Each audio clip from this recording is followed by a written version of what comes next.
Islam for non-Muslims. Alhamdulillah wa salatu wa salam ala rasulillah wa ala alihi wa sahbihi ajmain. Amma ba'd. A'udhu billahi minash shaitanir rajim. Bismillahir rahmanir rahim. Rabbi shrah li sadri wa yassir li amri wahlul 'uqdatam min lisani yafqahu qawli.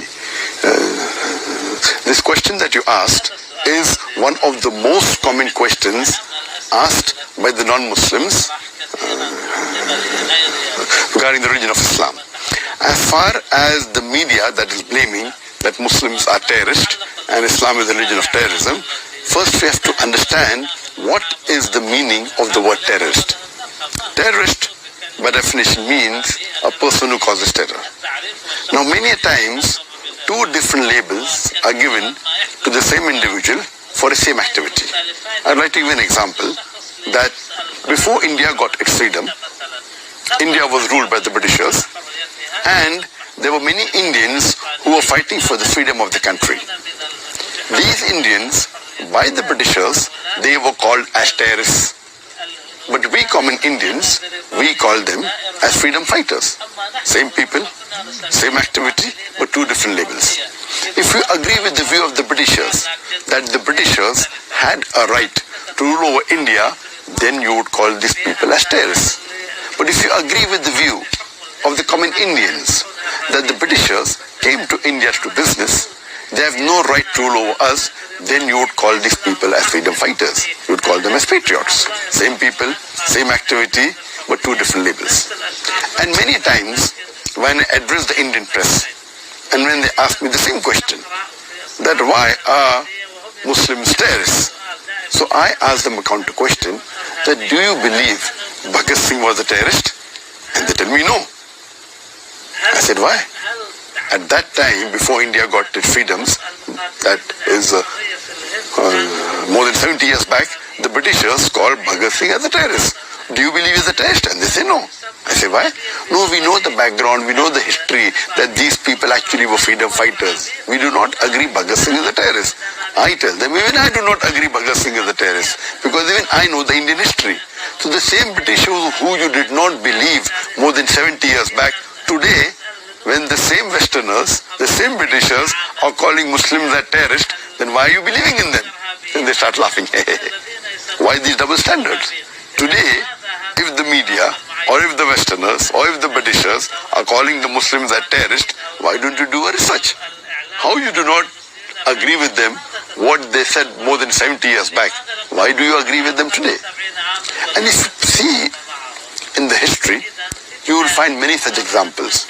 If you read the history of the American Revolution in 1775, in the 18th century, when many of the Americans were fighting for the freedom and the Britishers were ruling America, at that time the Britishers, they called George Washington as terrorist number one.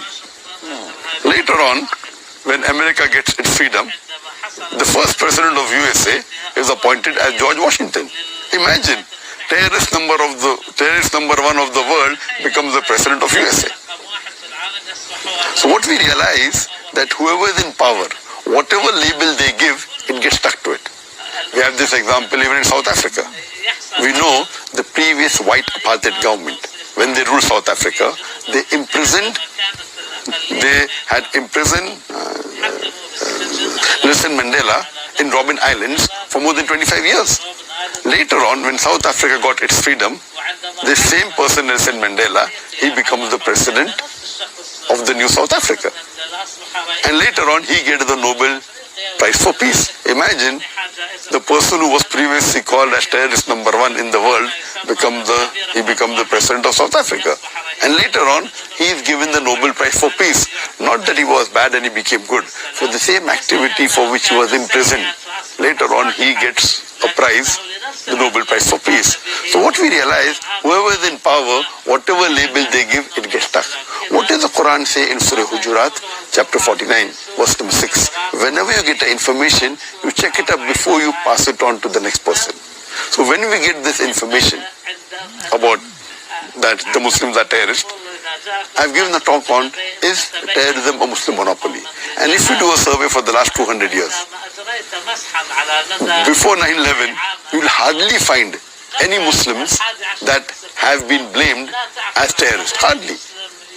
in percentage wise, you will find most of the assassination done of various presidents, most of the attacks, most of the killings have been done by non-Muslim.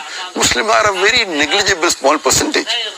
So what we realize, it is after 9/11 that when they call war for peace, actually I believe it is not war for peace, it is war on peace. And Islam comes the root word salam, which means peace. So the media today is having war on peace, on Islam. So this, I believe, is more of a misconception. What the media does, they pick up black sheep of the Muslim community and they portray as though they're exemplary Muslim. I do agree. There are black sheep in the Muslim community. The media picks them up and they portray them as Muslims. The same people, if you realize, the Tamil Tigers, they were one of the worst organizations that have killed people. But they are not called as Hindu terrorists. They are called as Tamil Tigers. When you go to UK, the IRA, if you know about the Ireland Republican Army, they are Catholics. But why aren't they called as Catholic? The fight is between the Catholics and the Protestants. But the media always call them as IRA. Why not as Catholic terrorists? So I believe the media, purposely to malign Islam, they pick up the black sheep of the Muslim community and they portray as though they're exemplary Muslim, and they say that every Muslim is not a terrorist, but every terrorist is a Muslim, just to malign the name of Islam. So a big part of this battle is the media part. You know, the media plays a major role in this battle. Don't you think so? Yes, I do agree with you. Media today, as I mentioned, is the most important weapon in the world. It can convert black into white, day into night, hero into a villain, villain into a hero. The maximum damage done to the image of Islam today is by the international media. So is that what made you try to use media to reach out for people and use the most modern technology to reach out to people and to use social media as well? Yes, I do agree with you.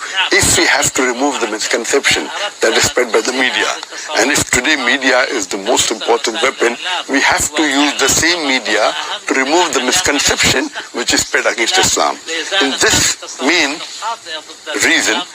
main reason that we started the Peace TV English more than 10.5 years back, and we've even gone in the social media, on the YouTube, on the Facebook, trying to remove the misconception that is spread by the media. So, and how many languages the Peace TV is broadcast? We have Peace TV in 4 languages. The first channel, Peace TV, we launched was 10.5 years back in English. And today it has a viewership of more than 100 million. It is not only the largest watched Islamic channel in the world, it is the largest watched religious channel in the world. More than the Christian missionary channels of God TV and the TNBC.